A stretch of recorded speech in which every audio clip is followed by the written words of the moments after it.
Hey, I just thought of a scenario, and this is a warning to my future self when it comes to teaching and the conflict that leaders might have in the church. And Elijah, how you can maybe be involved in the process of reconciliation and killing the spirit of pride in people. What do I mean by this? So I envision in my future, and just observations in the church, when people have disagreements about something, right? Or there's two different interpretations of a verse, for example. And I just envision a scenario where people are just they just keep going back and forth, and they're bickering and they're getting angry at each other.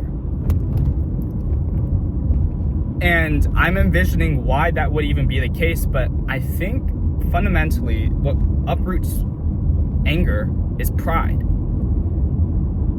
If the people had less pride, they would, and more humility, they would see themselves less as others. They would see themselves as like, I could be wrong, and I may be wrong, but I want to hear out the other person to see, and have a civil conversation around this topic. And I thought of just this idea of I just imagine someone, a preacher standing on a stage, right, on a church, in a stage, and then there's someone on the ground level speaking to them, and then they're arguing, right? And I just envision if people are observing them, I think the dynamic of that, because it's a preacher on the stage and the person on the ground, the preacher holds more authority two ways, because he's on a stage, he literally is taller than the person sitting on below him, but he's also the preacher, and he's the head of the church, and et cetera, et cetera. But maybe there's another leader who then walks up on the stage and then starts bickering at him, and then there's all this conflict, right? And I realized truly, if we want to see the heart of each other, there's the first step. I see myself running from the back of the church, and I'm whoa, guys, calm down. First, we need to do this. And I believe we need to first recognize we all serve the same Lord, and we need to first summon up the spirit of humility in all of us, because it's what's humility that makes us see eye to eye. What I'm listening to, Matthew 7:7, take out the log that's in your own eye before you shout out a speck in your brother's eye, right? So first we need to go inside and recognize that we need to embody the humility of Jesus. And so I envision I'm hey, everyone, let's all just sit on the stage, everyone that might be arguing, and not stand, but sit, put your butt on the floor, crisscross applesauce, and then we go in a circle. Why? Because I believe it's visually representing how we're all on the same level, right? There's nobody above someone else, because Jesus said that the master is not above the servant, or the message person sending the message is not above the person sending the message. But oh my gosh, I'm realizing I just missed my turn. Freak.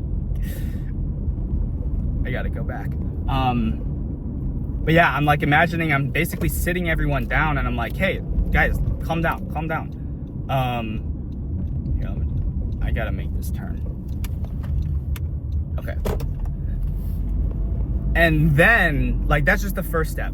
Of course, every single topic is different, and I'm not, you just go from there. But I think the first step is first summon the spirit of humility, recognize we're all serving the same Lord, and then we literally, physically get on the same level. And this could even be in public. I envision myself, right?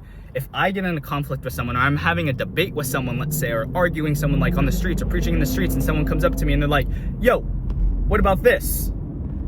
And I'm yeah, and I can see the way they're thinking, they seem angry, they seem bitter, they're just coming at me with a lot of pride that their beliefs are true, right?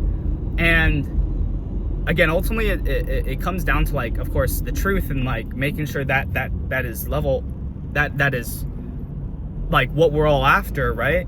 But also it's that we have to do it in love, that we have to do it in humility, and recognize that I'm not like this. It's not about me.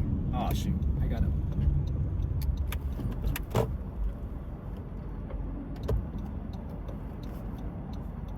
Sorry, I got a bus stopping me. Okay. So I recognize it's not about me. Oh. This lady just spit on my windshield. Okay, nice. That was insane. Literally just someone got off the bus and then just spit on my windshield. Okay. Where was I? If I am in an argument with someone, or I don't want to say argument, like I never want to get into an argument. I want to always have friendly, civil, righteous debates, right?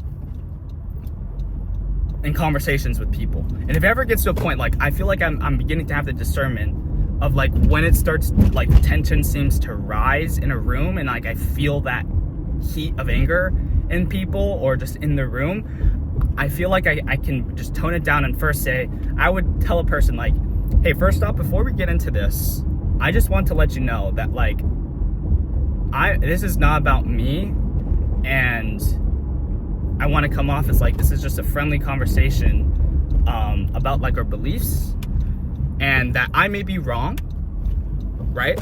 I don't think that I'm wrong. I like to admit that, but at the same time, I also want to say that this isn't about me. Like I'm brought low, and I genuinely want to hear you out and understand where you're coming from, so that it could help and you know, in love, be able to help you come to a conclusion that's, you know, best serves the both of us. So I just want to first say this before we even get into it. And I know that you can also, you need to be very discerning in certain rooms. Like I might say that to someone and they still are unreceptive, right? And there's also like a process of people being receptive or accepting that, like, okay, yeah, let's both be humble here, because there's might be some situations where it's just like a street preaching guy comes up to you and he's just like, you can tell he's having a bad day, and he just gets angry and maybe he's even threatening to like attack you. You can't just like go on that, yeah, let's just sit down, bud, let's just sit down. Like, you obviously gotta have the spirit of discernment, and I know the spirit of truth will lead me in all discernment.